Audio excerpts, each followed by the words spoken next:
यमुना को लेकर आंदोलन हो रहा है। हमारे साथ जल संसाधन मंत्री हरीश रावत जी मौजूद हैं। सर, जो मांगे हैं यमुना आंदोलनकारियों की, क्या सरकार उस पर विचार करने को तैयार है? निश्चित तौर पर, बल्कि आज सारे सदन ने एक मत से कहा है। माननीय अध्यक्षा लोकसभा ने सदन की भावना को बताते हुए कहा कि पक्ष विपक्ष सब चाहते हैं कि यमुना और गंगा दोनों को स्वच्छ रखा जाए और उसके लिए हर संभव उपाय किए जाएं।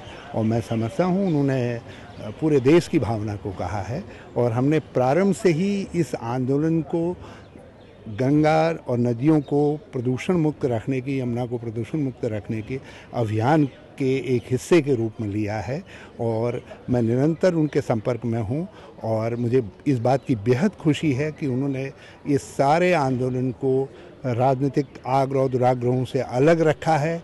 और मैं सबसे अपील करना चाहता हूं कि इसी रूप में इसको लेने की ज़रूरत है और हम इसका कोई व्यवहारिक समाधान निकालने के प्रयास करेंगे और राज्यों के साथ आज हम 6 बजे इस विषय पर बातचीत करेंगे। सर, जो यमुना आंदोलनकारियों की मांग है कि आश्वासन नहीं, तुरंत कार्रवाई, चाहे वो हथनीकुंड बैराज से पानी छोड़ने का सवाल हो या फिर उस जो गंदा जो पानी गिरता है यमुना में उस पर कार्रवाई किए जाने का सवाल। लंबे समय से यमुना की सफाई की बात होती रही, आखिर क्या वजह है कि उस पर सरकार उतना सफलता अर्जित नहीं कर पाई? हम दोनों मुद्दों पर, जिसमें जल की उपलब्धता बढ़ाने के दीर्घकालिक और तत्कालिक सवाल पर भी और प्रदूषण को नियंत्रण में लाने, घटाने, नदी की जलधारा की स्वच्छता बनाने के सवाल पर भी एक रोड मैप के साथ, एक कार्य योजना के साथ ही उनके पास जाना चाहते हैं और मैंने उनसे कहा कि हम ये तैयार करने का काम कर रहे हैं। सर, राज्यों से किन किन अहम मुद्दों पर बातचीत होगी? आज शाम जो बैठक होने वाली है उसमें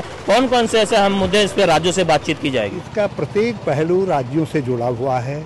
बहुत आवश्यक है कि तीनों राज्यों के बीच में सहमति हो, हरियाणा, दिल्ली और उत्तर प्रदेश में। DD न्यूज़ से बात करने के लिए बहुत बहुत धन्यवाद। तो ये थे जल संसाधन मंत्री हरीश रावत जी, जिनका कहना था कि यमुना आंदोलनकारियों से बातचीत जारी है, निरंतर उनके संपर्क में सरकार है और राज्यों से बातचीत कर इस पूरे मुद्दे का हल निकाल लिया जाएगा। शैलेंद्र मिश्र, DD न्यूज़, दिल्ली।